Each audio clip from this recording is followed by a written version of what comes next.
Makanan Akademi Tamadun Islam, Fakulti Sains Sosial dan Kemanusiaan, Universiti Teknologi Malaysia untuk menyampaikan perkongsian beliau berkaitan tips sebelum menghadapi peperiksaan. Semoga para sahabat sekalian dapat memberikan sepenuh perhatian. Dengan segala hormatnya, mempersilakan. Bismillahirrahmanirrahim. Terima kasih kepada pengurusi majlis Ustazah Saidatul Najihah, pada pembaca doa kita Ustaz Muhammad Nasrin. Alhamdulillah wassalatu wassalamu ala Rasulillah. Rabbi shrah li sadri wa yassir li amri wahlul 'uqdatam min lisani yafqahu qawli. Amma ba'd. Assalamualaikum warahmatullahi wabarakatuh. Ustaz-ustazah semua. Waalaikumsalam. Warahmatullahi wabarakatuh. Alhamdulillah, rasa ni kali pertama lah dapat bertemu dengan pelajar pendidikan Islam ni. So, InsyaAllah nak minta izin untuk saya nak share slide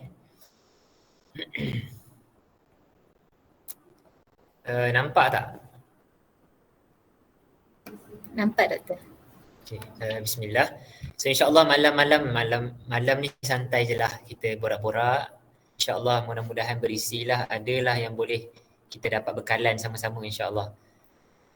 Sedikit pengenalan. Saya pun tak pasti gambar tu keluar separuh. Mungkin saya seorang yang pemalu. Kita bertaaruf lah ringkas sikit, walaupun tajuk perkongsian tips sebelum menghadapi peperiksaan. Saya akan bagi malam ni mudah-mudahan bekalan yang agak panjang. Kenapa kita mengambil ilmu ataupun kenapa kita di bidang inilah, pendidikan Islam. So sedikit ta'aruf, saya dulu ambil STAM tahun 2007. Ambil STAM, kemudian dapat tawaran pergi asasi UM. Saya buat Akademi Pengajar Islam dekat Nilampuri, Kelantan. Saya degree dekat UM bidang pendidikan Islam.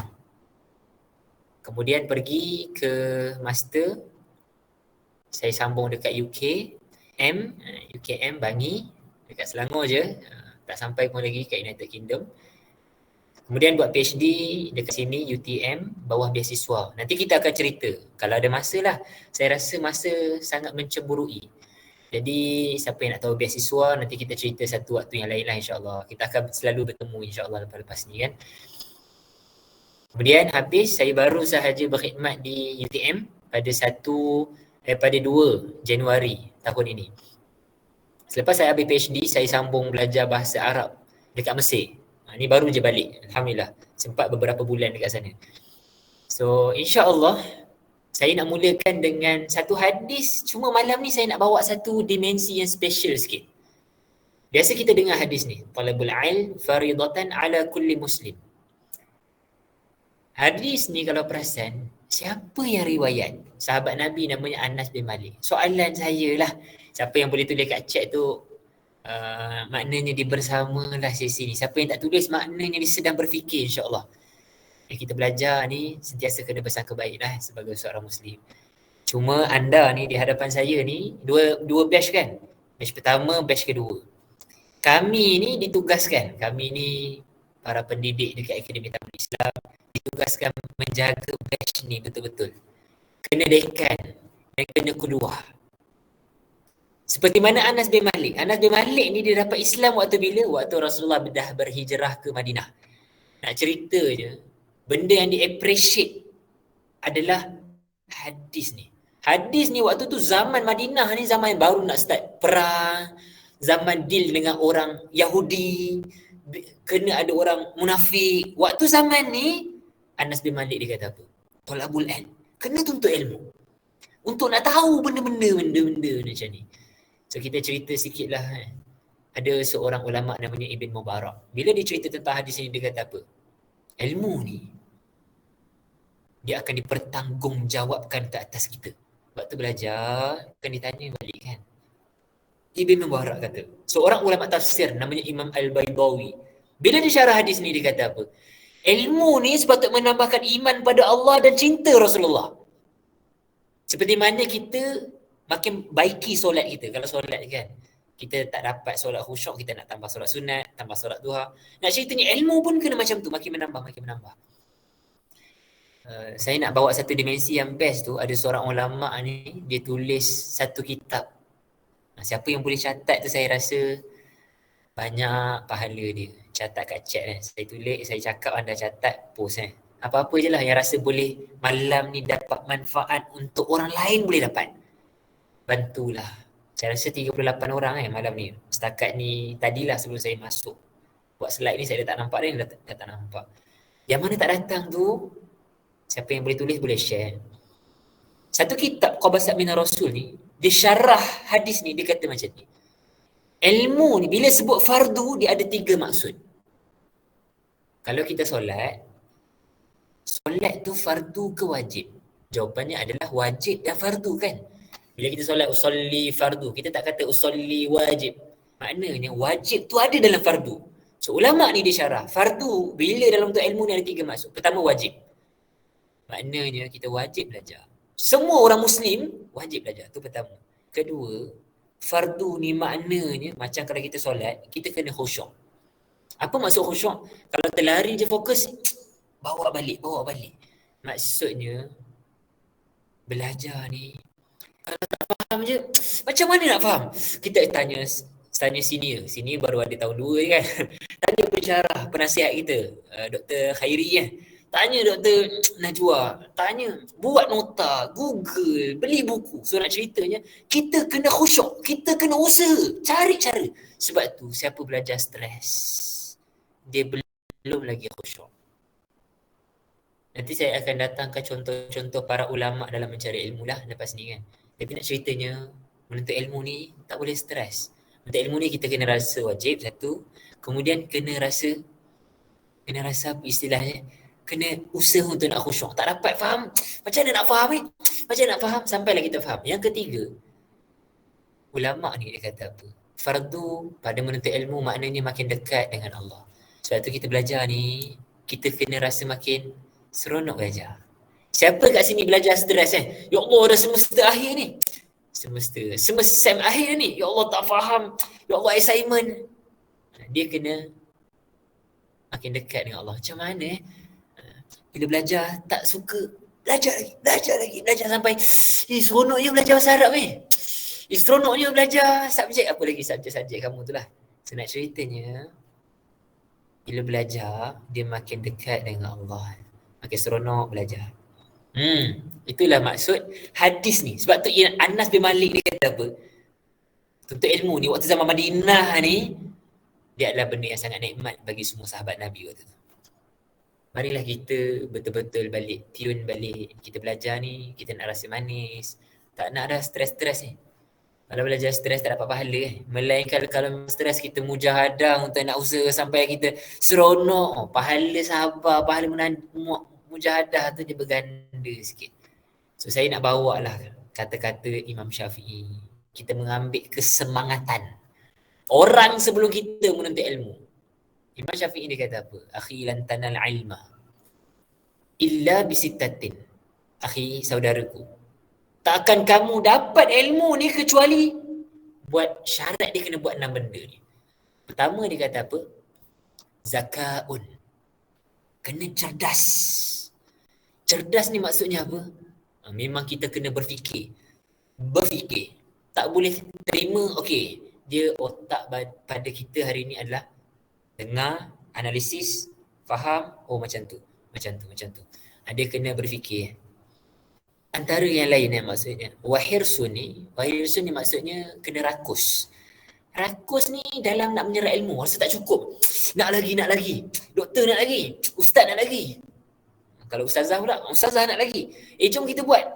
Malam ni kita stay up belajar sama-sama. Tak exam pun tak apa, kita memang stay up nak belajar. Masya Allah. Kemudian wa ijtihadun, bersungguh-sungguh. Wa bulghatun ni bekalan. Kita belajar ilmu ni, kita kena ada bekal. Lepas tu belajar, kalau habis exam, lepas tu dah lupa balik, kita selama ni belajar bukan bulughah. Orang belajar bulughah ni habis exam, orang tanya dia akan ingat lagi benda tu. Sebab dia memang belajar bukan untuk exam. Dia belajar kerana Allah tu. Bila dia belajar, dia dapat dan dia boleh hadam ilmu tu. Dan dia boleh cerita balik, boleh kongsi balik. Kalau ada soalan, dia boleh menjawab balik dengan apa yang dia belajar. Wasuhbatun ustazin. Wasuhbatun ustazin ni adalah, dia sahabat guru ni, kalau pernah dengar perkataan sahib ataupun sahabah, ustaz. ustaz kita kena jadi kawan kita. Kita ada doktor dekat Tamadun Islam, kita ada pensyarah. Saya nanti kalau boleh bersemuka lah kan, jangan jadi segan dengan saya. Saya nak cuba menjadi seorang sahabat kepada anda yang belajar supaya dia rasa lebih dekat. Dia boleh ambil manfaat lebih banyak. Ustaz, guru ni bukan nak dapat ilmu sahaja. Kita nak dapat akhlak dia. Kita nak dapat kebaikan dia. Nak dapat kebaikan, kena jadi sahabat dengan dia. Gerak, ambil manfaat, bantu dia. Itulah maksud suhbatun ustazin. Sebab tu Imam Syafi'i, guru dia siapa? Guru dia Imam Ahmad bin Hanbal. Imam Syafi'i guru dia siapa? Guru dia adalah Imam Malik. Kan dia duduk bertempel kan? Dekat-dekat. Itulah maksud ustaz hari ni. So boleh kalau jumpa dengan saya, sebab tu saya tak pakai emas ni. Betul tak pakai emas kan? Supaya kamu kenal saya, boleh untuk nak menegur. Kalau saya tak perasan, tegurlah. Waktu zamanin. Ilmu ni syarat dia kena panjang. Sebab tu tak boleh nak belajar setahun je kan, ataupun satu semester je. Dia adalah proses yang panjang, nak dapat, nak faham, nak ingat. Waktu zaman. So inilah Imam Syafi'i punya rangkap syair. Mari saya nak perkenalkanlah siapa antaranya ulama yang hebat ni. Kalau pernah dengar nama Imam Bukhari. Imam Bukhari ni ada satu kitab, nama kitab ni Kitab As-Siyar. Seorang ulama Al-Firabri. Dia cerita tentang Imam Bukhari ni. Imam Bukhari ni ada satu waktu Imam Al-Firabri ni dia ziarah. Malam tersebut dia berjaga untuk nak tengok Imam Bukhari. Apa yang dia nampak? Imam Bukhari ni 18 kali lampu terpadam dia buka balik. Lampu terpadam dia buka balik. Dia pakai lilin kan zaman dulu. Sampailah subuh. Siapa yang dekat sini stay up, dia Imam Bukhari. Masya Allah. Imam Bukhari zaman dia tak ada exam sebab dia belajar bukan sebab exam. Dia belajar. Dia buat. Apa yang dia buat tu, dia nak menyediakan bekalan-bekalan untuk kita ambil manfaat pada hari ini. Waktu belajar, kongsi. Belajar, ajar. Belajar, bagi balik. Itu ada Imam Bukhari. Siapa lagi ulama yang hebat? Ada seorang ulama Imam Az-Zarkashi. Imam Az-Zarkashi ni, Ibn Hajar Al-Asqalani, dia cerita. Imam Az-Zarkashi ni miskin. Dia buat apa? Dia pergi kedai, dia tulis. Kadang-kadang kat daun, kadang-kadang kat mana ruang yang dia boleh tulis. Dia balik rumah, dia catat balik. Dia pergi kedai buku, dia catat. Copy paste balik. Dia pergi kat library, dia catat. Dia gerak pergi sana, ambil manfaat, dia balik semula. Akhirnya dia berjaya buat buku. Dengan dia mengambil. Orang dulu belajar, subhanallah. Orang sekarang pun, insyaAllah. Ada seorang lagi, siapa yang dekat sini yang memang tak nak tidur untuk belajar. Dia, kalau bukan Imam Bukhari, dia seorang lagi lah. Seperti seorang ulama ni namanya Ibnul Fadhullah Al-Amuri. Ibnu Fadhullah Al-Amuri ni, dia menulis, dia baca tengah pagi. Kerja dia menulis, baca tengah pagi. Sebab siang hari dia berinteraksi dengan orang. Malam tu dia stay up. Dan dia tak tidur. Kalau dia tertidur, nak tidur je, sebelah dia ada besin air. Dia akan ambil air tu basuh muka. Berjaga. Sampailah dia tua, dia buat benda yang macam tu. Sampailah mata dia buta. Masya Allah. Ibnu Fadhullah Al-Amuri. Ulama yang hebat. Mereka ni buat semua begitu. Semangat belajar ni untuk siapa? Untuk menyediakan bekalan untuk kita. So itulah ulama-ulama sebelum ni kan. So mudah-mudahanlah kita tak dapat jadi macam mereka, jadilah macam mereka. Saya ingat dulu waktu saya buat PhD, saya kena COVID. Saya kena COVID bulan 2 tahun lepas. Bila saya disahkan COVID, saya kena kuarantin 10 hari. Saya kena masuk dalam satu bilik yang tertutup, tak ada internet. Kawasan rumah saya tu ada kawasan tertentu je ada wifi yang boleh sampai. Lain pun tak dapat internet.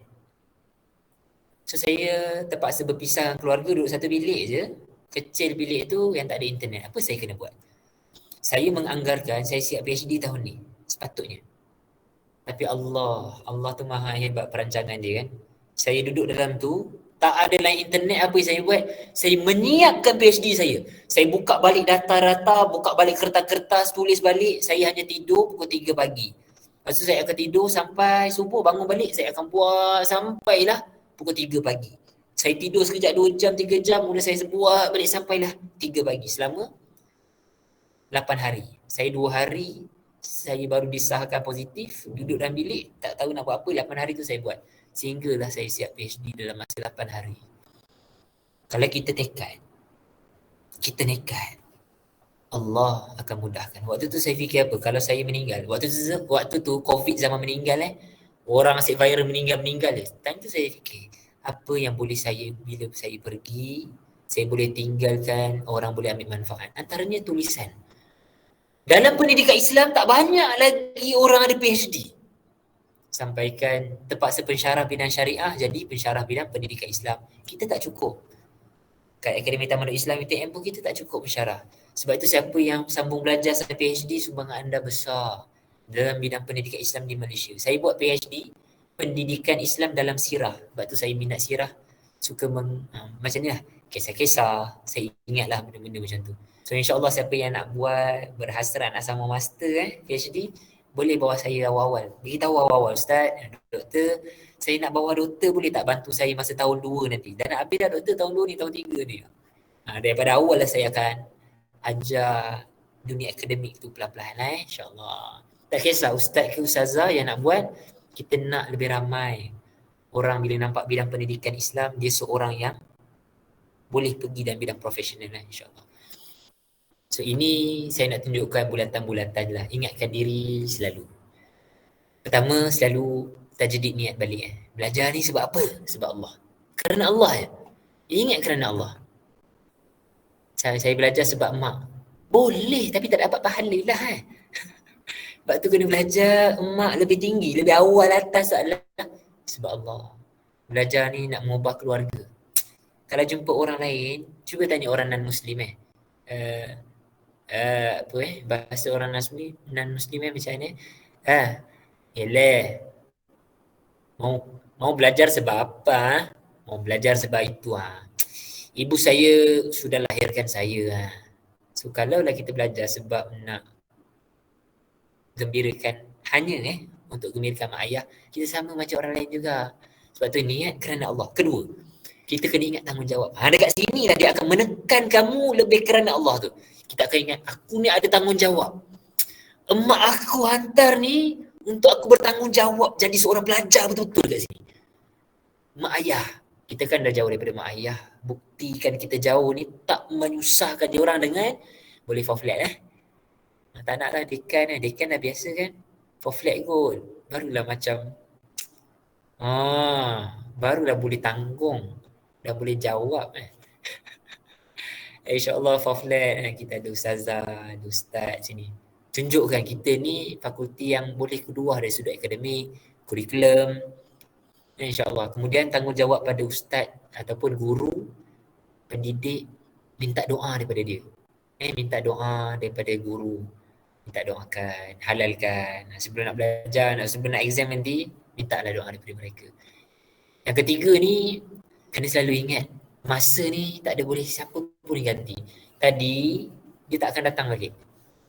Saya ada seorang kawan saya, sekarang dia bekerja di Jabatan Mufti Negeri Sembilan.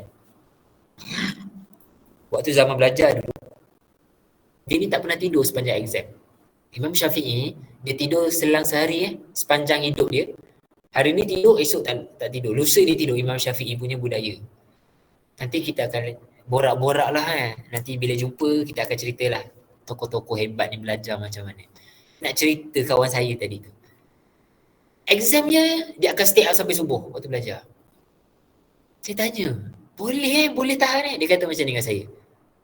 Ini je peluang saya. Kalau saya tak start study malam ni, saya dah tak boleh dah untuk nak all out esok. Nak ceritanya all out dia tu, dia nak bersungguh sampai esok tu bila exam dia puas.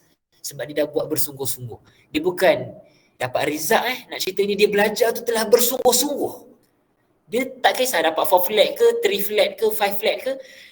Nak kata ni dia telah berjaya bersungguh-sungguh dalam menuntut ilmu. Sebab masa tak akan ulang. Masa tak akan ulang. Kemudian doa pada Allah istiqamah. Belajar istiqamah. Saya dulu belajar Masa masuk UM, semester 1 6 bulan. Semester 1 sepanjang satu semester kan, ada 6 bulan. Saya belajar 4 bulan kan. Saya target sepanjang saya belajar dekat UM, saya nak jadi hafiz Al-Quran. So, saya berjaya satu semester tu, berjaya hafal 7 juzuk Al-Quran. Sendiri, letak target. Waktu tu saya pakat dengan 10 orang kawan saya. Kami pakat sama-sama sepanjang satu semester tu, setiap lepas subuh, akan baca dan tasmid. Lepas maghrib isyak, baca, hafal dan tasmid. Sampailah satu semester. Saya sendiri dapat hafal 7 juzuk. Saya bukan jalur daripada pelajar tahfiz, pelajar asrama tahfiz, sekolah tahfiz, tak. Tapi saya nak jadi macam mereka ni. So saya buat waktu belajar. Sebab tu istiqamah. Target, buat betul-betul. Buat betul-betul Anda, Allah dah bagi peluang dapat bidang ustazah ni. Dapat masuk universiti ni. Dapat masuk bidang pendidikan ni. Ramai yang nak tapi tak dapat kan. Doa pada Allah, aku nak buat betul-betul. Doa sangat. Yang kelima, fokus. Jangan dah masuk UM pula. UTM ni banyak tau tarikan. Banyak sangat. Ada benda yang kamu sayang, kamu kena lepaskan. Misal, kamu ni student dah. Nak sambung ni. Nak jadi seorang pendidik yang menjadi contoh. Tapi kamu join juga macam-macam. Ada pertandingan debat, college, silat, kampus. Kamu komit macam-macam tapi akademik kamu terkorban. Tak menjadi contoh dalam kelas, tak dapat datang kelas sebab sangat sibuk. Fokus. Kalau rasa perlu tinggalkan sekejap, bagi tahu nak fokus. So nak ceritanya ada benda kamu kena sayang, lepaskan. Dulu waktu saya belajar, saya jadi debater waktu asasi, debater bahasa Inggeris. Kemudian saya ubah ke dalam debater bahasa Melayu. Masuk dekat Universiti Malaya 2 tahun. Saya masuk debate bahasa Arab. Peringkat international paling jauh join waktu tu peringkat Asia je. Masuk tahun 3 saya lepaskan semua tu sebab nak fokus. Nak ceritanya ada benda kita sayang tapi kita kena tinggalkan sekejap untuk kebaikan kita. Yang terakhir selalu muhasabah. Kena bersyukur kita dapat masuk sini dah. So benda yang dulu zaman gelap kita kata kenapa muhasabah warna hitam putih saya pun tak pasti Nak ceritanya dulu adalah dulu. Umar Al-Khattab juga ada zaman dia. Seorang sahabat Nabi. Nama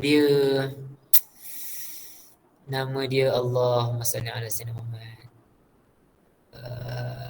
Saya tak ingat lah. Seorang sahabat ni lah. Nanti ingat saya akan beritahu. Dia ni di-offer oleh Rasulullah masuk Islam awal. Dia tak nak. Zaman Mekah, zaman Perang Badar, sampailah Perang Uhud. Lepas tu Fathul Mekah barulah dia join Islam balik. Siapakah nama sahabat tu? Bolehlah tulis dekat dalam chat tu Tapi nak ceritanya setelah dia masuk Islam, dia menyesal sangat. Dia kata apa? Kalaulah dulu aku ikut Rasulullah. Kalaulah dulu. So jangan kalau-kalau Looking forward. Saya ajar satu tips supaya kamu rasa semangat. Tips dia macam ni. Tips ni saya pegang sampai sekarang lah. Nak tahu tak benda yang paling baik dalam hidup kita ni apa? Ada 2 benda. Dia kata-kata motivasi lah Pertama, semua benda yang dah lepas itu adalah benda yang memang Allah susun terbaik untuk kita. Sebab apa? Sebab kita beriman ada qada dan qadar. Benda tu dah lepas. Memang Allah sedang tarbiyah, didik kita. Pengalaman tu untuk nak mendewasakan kita. Sebab tu jangan kalau-kalau. Benda yang dah lepas, semua tu benda yang terbaik untuk kita. Itu pertama. Kedua, nak tahu benda tu baik ataupun tidak untuk kita, apa yang Allah sebut dalam Al-Quran, Rasulullah cerita dalam hadisnya, sahabat Nabi buat benda tu, itu benda yang terbaik untuk kita nak ikut. So selalu kena muhasabah, check and balance dengan benda ni lah InsyaAllah. So mudah-mudahan lah ingat diri selalu tentang 6 poin ni. Sehingga bila kita nak kena struggle dengan ilmu ni. Ini dialog antara ayah Imam Ahmad dengan anak dia. Wahai bapakku, bila masa betul-betul berehat anak dia tanya dekat Imam Ahmad bin Hanbal. Imam Ahmad pun menjawab, kita hanya betul-betul boleh berehat apabila kita sudah melangkah masuk ke dalam syurga. Sebab itu kita tak ada istilah rehat sampailah kita masuk ke syurga. Kita sama-sama sedang berjuang, walaupun saya kat sini sebagai seorang pendidik, saya nak terus menjadi seorang pendidik yang berakhlak. Ya, insya-Allah. Jadi belajarlah kerana Allah. So siapa yang kata dah terlambat, tak ada istilah yang terlambat walaupun tinggal seminggu sahaja. Betulkan balik niat, dia macam ni. Nak tahu terlambat ataupun tidak, kenapa saya kata belum terlambat? Sebab kita ada peluang yang besar. Iaitu peluang masih lagi mampu usaha sebab hidup lagi kan. Siapa yang kat sini dah meninggal tapi masih dengar online ni? Tak ada kan? Maksudnya kita ada peluang usaha. Kedua, kita ada peluang doa. Walaupun macam dah rasa terlambat dah. Tak ada istilah terlambat selagi mana belum masuk syurga. Sebab kita hidup lagi. Syaratnya kita belajar kerana Allah. Ya Allah, aku dapat belajar ni saja ya Allah. Kalau itu saja yang keluar, bantulah aku. Tiba-tiba itu je yang keluar. Dan ceritanya tak ada istilah terlambat. Sebab itu kalau siapa yang jauh dengan ibu bapa, kontak ibu ayah, kontak. Minta doa daripada diorang. Tak ada istilah terlambat. Doa ibu ni cash. Cash sangat-sangat insya-Allah. So itulah saya rasa untuk sesi malam ni, dia lebih kepada nak bagi semangat, belajar. Dia tak adalah betul-betul tips. Dia lebih kepada mindset semula dah kot. Kenapa kita belajar ilmu yang Allah bagi ni. Kita dah ada kat sini peluang ni. Belajar kerana Allah dengan sungguh-sungguh. Ulama semua dulu belajar bersungguh-sungguh. InsyaAllah. Allahu a'lam bisawab. Saya rasa sampai pukul 10 masa yang diberikan. Kemudian kita akan ada mungkin borak-borak ataupun ada sesi soal jawab lah. InsyaAllah. Wallahu ta'ala a'lam. Saya serahkan baliklah kepada panel moderator kita Al-Fadilah Al-Ustazah. Wallahu a'lam bisawab.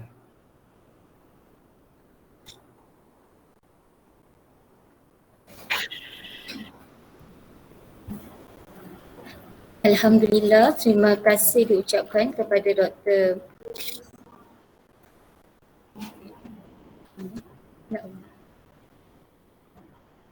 Alhamdulillah, terima kasih diucapkan kepada Dr. Muhammad Talha atas perkongsian beliau sebentar tadi. Dan janganlah kita lupa untuk kita tajnid niat dan mengingat semula tanggungjawab dan sentiasa istiqamah dalam belajar. Baiklah, sekarang kita buka kepada sesi soal jawab. Sahabat sekalian boleh on-kan mic untuk bertanya soalan ataupun anda boleh meletakkan di ruangan chat untuk bertanyakan soalan.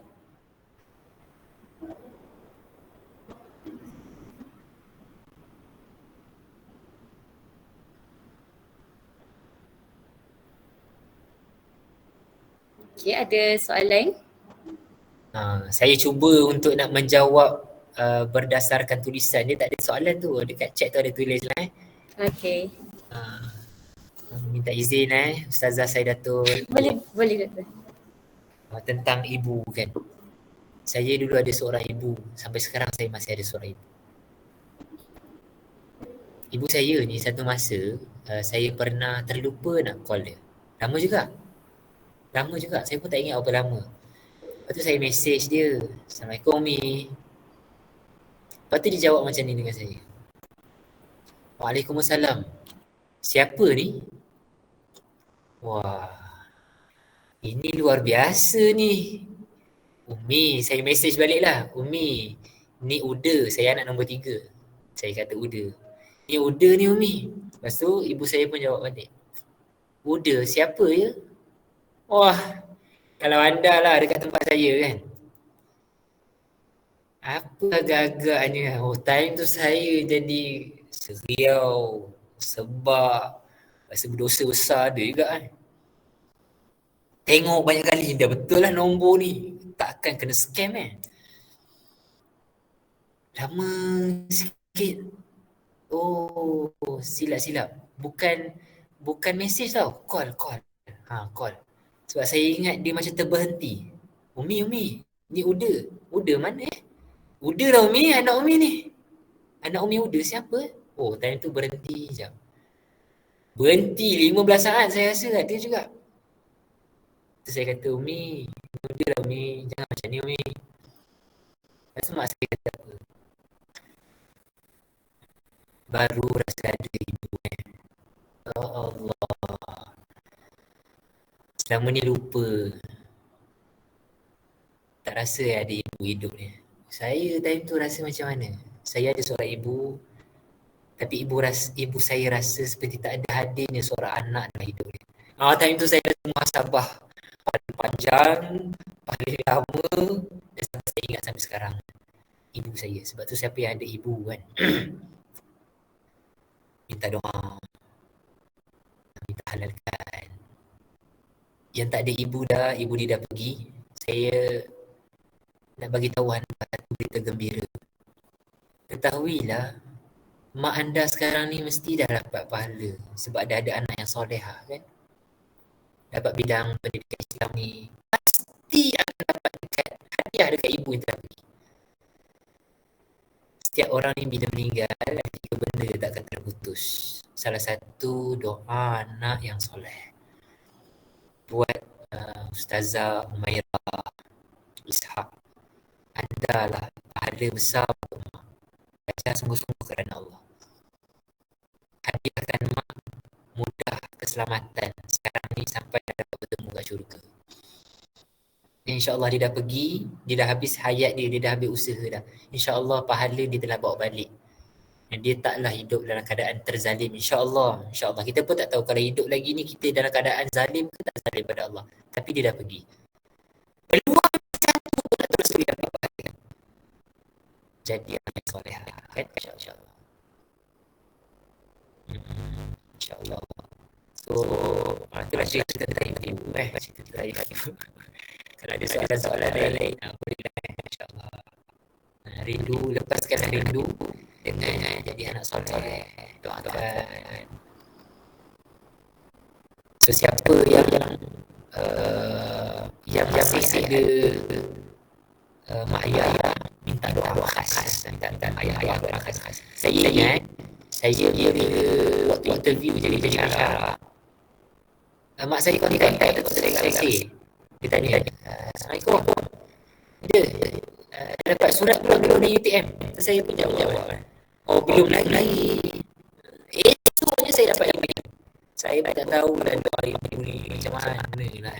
Dapat email ni, okey, kamu akan interview Lepas tu baru ni saya dah balik Malaysia kan. Kemudian ibu saya juga doa dia. Nak cerita macam mana nak cerita doa ibu ni. Peluang lah. Siapa yang ada lagi hadiah cash daripada Allah untuk itu kita doa. InsyaAllah. So itulah cerita ibu. Cerita ibu. So sekarang ni apa lagi yang mungkin kamu terfikir, emak, dunia ni belajar. Saya boleh nampak siapa yang buat video lah. Ustaz Muhammad Amin. Saya rasa bagus juga. Bagus juga budaya dia kan. Istilah Ustaz dia tak. Waktu saya pergi masjid, orang tepi jalan ni sampah ni orang Ustazah. Orang makin kereta yang jaga. Tak panggil dia untuk masuk. Pagi-pagi panggil dia Ustaz. Ya Ustaz. Tapi Ustazah semua panggil dia Ustazah. Sebab sekarang ni masih baru-baru ni pendidikan Islam dekat UTM ni. Jadi bolehlah untuk nak biasakan panggil nama Ustaz, Ustazah, Ustaz Ahmad. Ustaz Ahmad apa nama dia tadi? Ustaz Ahmad rasanya. Fatih Ustaz Ahmad. Dan actually dia panggil lah dengan wujud kesuasaan saya.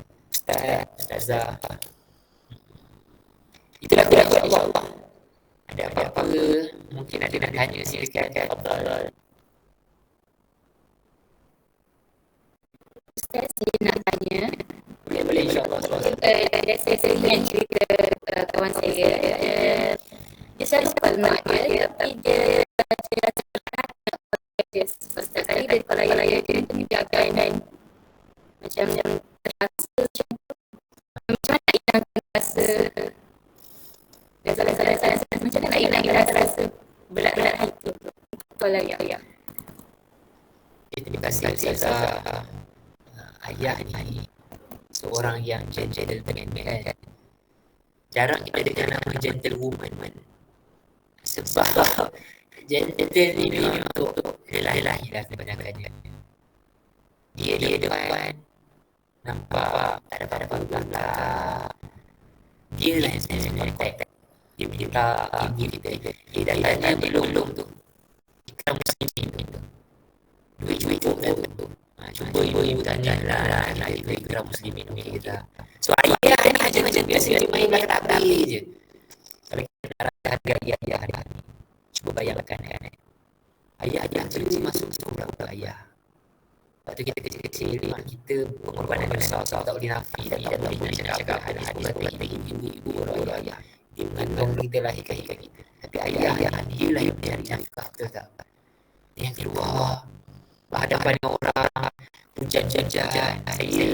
Saya sangat hargai rasa bila saya jadi ayah lah. Saya ada 4 orang anak. So bila jadi ayah ni, duit tak ada sebenarnya ni. Tapi orang rumah isteri minta. Bang, beli ni KFC untuk anak-anak. KFC. Duit tak ada. Tapi apa yang boleh ada. Boleh InsyaAllah. Nice lagi. Lepas tu kita berkontak lah. Kontak Afilan. Ni contoh lah kawan kan. Afilan boleh tak pinjam RM50 lah. RM50 ni kita bayar masuk lagi. Ini ayah ni. Dia cari nak bahagiakan dan mak dia nak bahagikan anak-anak dengan isteri dia. Sebenarnya. Apa lagi sebenarnya? Siapa rasa suka makan bahagian tu dalam makan ayah ada bahagian tai ke kepala. Ada orang suka makan je kan. Kalau jadi ayah dah tak ada tau. Dia macam tu. Bila balik rumah dia kata, ayah apa? Anak kami geram lah. Tapi kita agak bahagia. Habis cerita ni. Ayah dari ayah. Hobi dia, cita-cita dia dah tak ada dah. Dia akan fikir tentang anak-anak dia. Anak dia nak apa? Besar sebenarnya kan ayah ni. Dia berkorban, dia disayang, dia bagi anak dia. Dia bagi anak dia, Aisyah, Aliyah, dia bagi untuk syirah. Saya pun tak tahulah mana nama yang terkeluar sebab video saya sebut lah. Mudah-mudahan saya pun boleh ingatlah pelajar-pelajar saya ni kan. Dan nak ceritanya ayah, bila kita ingat pengorbanan dia, kita akan rasa sebab kot. Saya bila balik Mesir, saya cerita sikit lah boleh minta izin dekat Al-Fadilah, Ustazah. Saya balik Mesir, sebenarnya family saya tak tahu. Saya pakat dengan adik saya. Abang saya lah, kan video akhir-akhir macam tahun lepas kan. Ramai video buat mengejut. Balik jumpa ayah. Saya pun terjebak juga. La ilaha illallah. So macam mana terjebak dia? Adik-beradik saya ni pakat. Talha, jangan beritahu apa-apa. Kuarantin. Abang saya kuarantinkan saya dalam bilik gelap dekat UTHM. 7 hari baru boleh keluar. So bila keluar, dia orang buat family day. Mak saya mesej, kita tak cukup orang ni, tak cukup orang Mesir tak ada, tak pernah ambil gambar. Sampai kat depan pintu, saya keluar kereta. Mak saya Allahu Akbar. Selamat tak pensan je lah. Ibu kan dia punya excited dia. Ayah, orang jawab nak cerita ni ibu excited. Ibu kan emosi kan, wanita kan. Sampai dekat ayah saya, dah agak dah, memang boleh baca dah. Bila saya peluk mak saya nangis pula kan. Ya Allah mak. Tapi video tu ada viral, saya pun tak tahu. Lepas tu saya pergi dekat ayah saya, nak cerita ayah saya kan. Bila peluk, nak cerita bila peluk. Bila peluk kanan, kiri kan. Saya macam tak rasa apa-apa lah. Saya okey lah. Alhamdulillah saya tak rasa nak sedih-sedih kan. So bila saya habis peluk tu, ayah saya macam peluk kuat sikit. Lepas tu dia lepas. Ayah saya pandang sebelah sana, dia kesak air mata. Dia tengok balik. Bila lagi balik ni? Nak ceritanya ayah ni ada bunga dalam hati ni. Kan? Sebab dia adalah fitrah. Nangis tu adalah fitrah. Sebab tu kalau rasa berat nak kontak ayah, buang batu.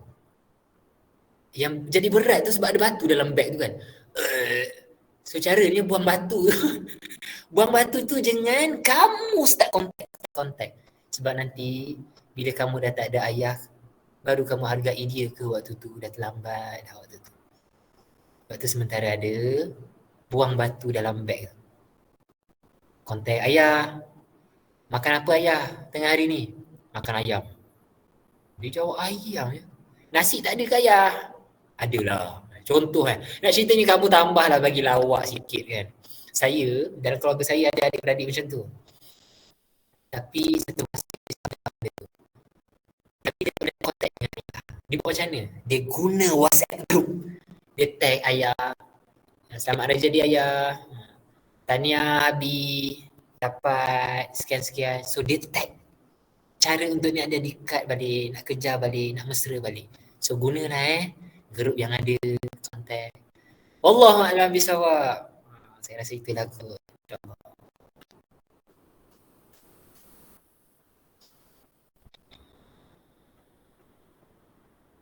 Kita borak sama ayah malam ni motivasi ayah. Masya-Allah. Sila kalau ada Jaas. Jaas ni nama macam Pak Jokong, macam Korea kan. Jaas. Masya Allah. Saya pun tak tahulah nama-nama yang ada lah saya boleh sebut lah. InsyaAllah. Ustaz, saya Jaas yang Ustaz sebut dulu tu. Nanti kalau dalam exam, sebutlah, ingatkan balik saya lah. Nama-nama dia lah insyaAllah. Saya akan cuba usaha nak ingat para pelajar insyaAllah. Sila ada apa-apa lagi daripada siapa? Ada chat lah, saya pun tak pasti.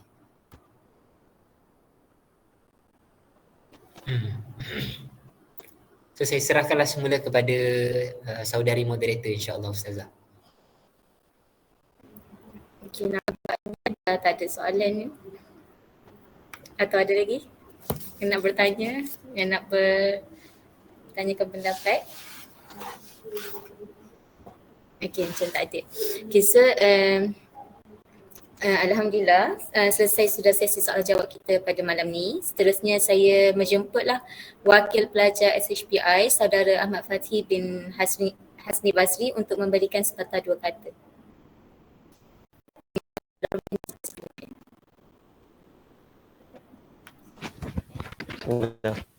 Boleh dengar?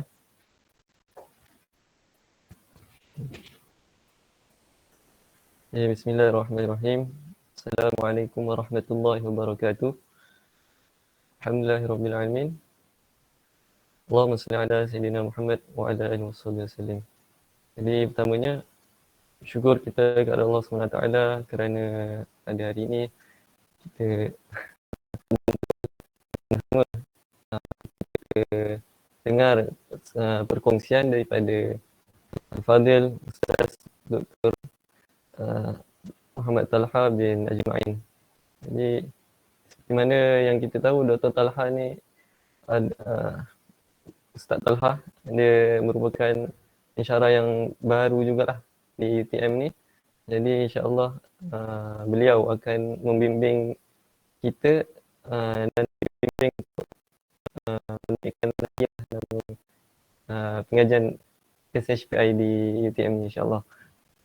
Jadi terima kasih saya ucapkan kepada Dr. Talha kerana sudi memberikan perkongsian kepada kami, dan juga terima kasih kepada rakan-rakan sekalian yang hadir, sudi mengorbankan masa.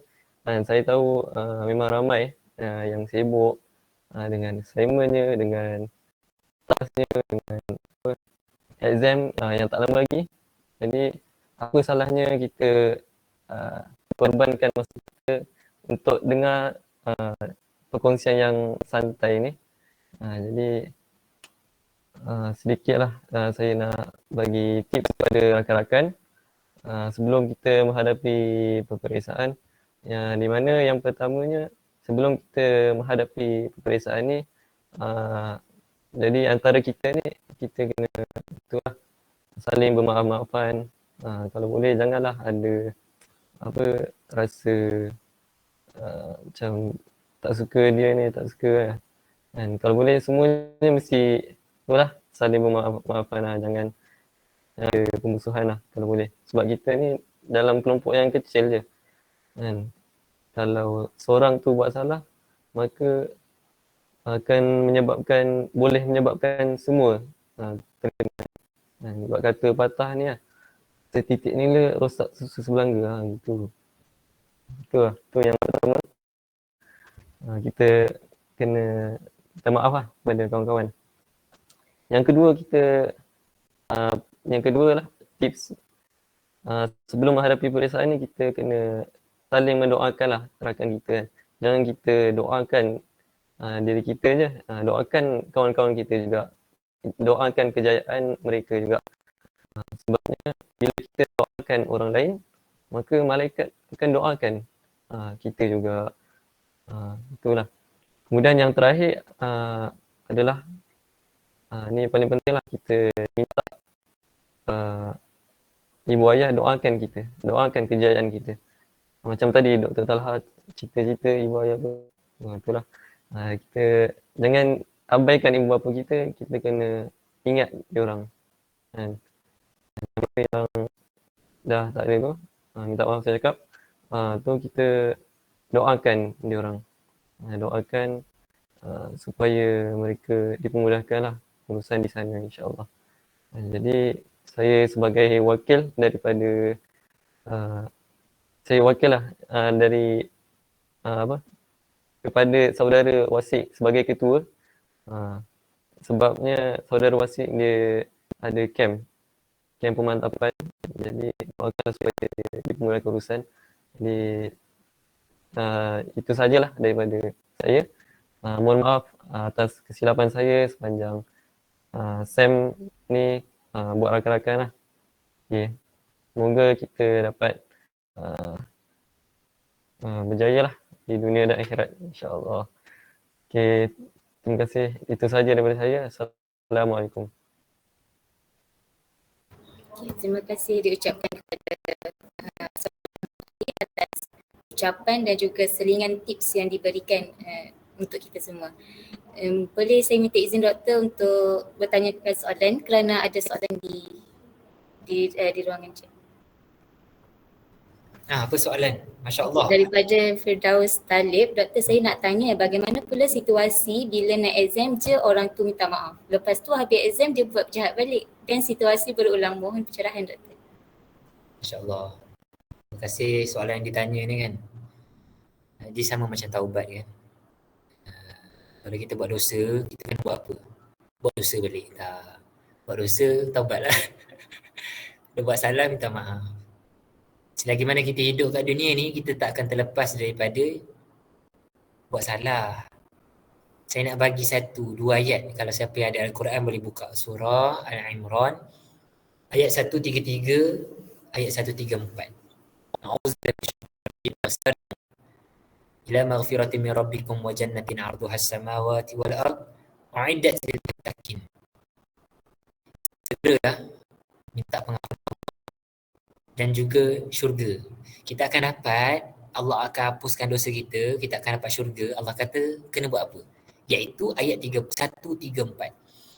Allazina yunfikuna fis sarra' wad dharra, iaitu dia infakkan masa dia, infakkan apa-apa sahaja masa macam ni pun. Dalam keadaan senang dan susah kan, tengah exam ni kan kita spend masa nak dengar ni juga. Itu satu. Kedua Allah kata apa? Wal kaziminal ghaiza. Dia tahan marah. Aku nak marah jadi ni. Dia buat hal lagi dia. Tapi dia tak cakap, dia sabar. Orang yang macam ni Allah kata apa? Allah akan hapuskan dosa dia, Allah akan masukkan dia ke dalam syurga. Tahan marah Ketiga Allah kata wal afina 'anil nas. Khusus ni maafkan manusia. Itu orang yang memaafkan orang, dia akan dapat syurga, Allah akan hapuskan dosa dia. So kalau istilah setiap kali exam minta maaf, setiap kali exam minta maaf. Sepatutnya kena setiap kali hidup ni minta maaf. Bangun, sebelum tidur, minta maaf semua. Kan ada seorang sahabat Nabi, Rasulullah sebut dia, dia ni siapa masuk ikut pintu sana ni, waktu tu kat dalam masjid, Rasulullah kata. Dia tu calon-calon syurga. Esok tu Rasulullah tunjuk pintu yang lain pula. Siapa yang masuk ikut pintu sana tu, tu calon-calon syurga tu. Tapi orang yang sama masuk. Bila disemak, antaranya adalah sebelum tidur, dia buat macam Firdaus Talib buat. Dia buat macam Jazli Zakwan buat. Dia maafkan semua orang. Itu adalah calon-calon masuk syurga tu. Orang yang maafkan. Orang yang maafkan tu pahala dia besar tu. Kan kita hidup ni bukan kita hidup ni untuk nak dapat masuk syurga. Itulah antara tips yang Rasulullah ajar kat kita. Maafkan dan minta maaf. Minta maaf. Wallahu a'lam bisawab. Alhamdulillah, terima kasih kepada Dr. Muhammad Talha atas jawapan yang diberikan. Sebelum mengakhiri majlis perkongsian kita pada hari ini, saya mohon pada para sahabat untuk membuka kamera bagi sesi bergambar.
Ada lagi yang nak buka kamera?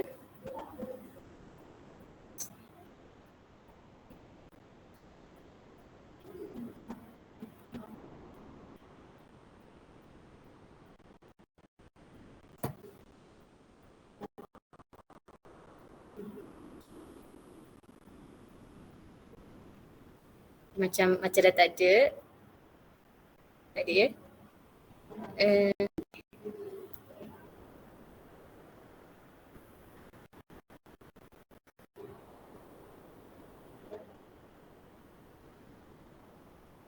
Okay, so Alia boleh terangkan tak? Boleh. Okay. Okey. Kita ambil gambar. Okey. Saya kira dalam kiraan 1, 2, 3. Senyum. Okey, sekali lagi Okey, 1, 2, 3.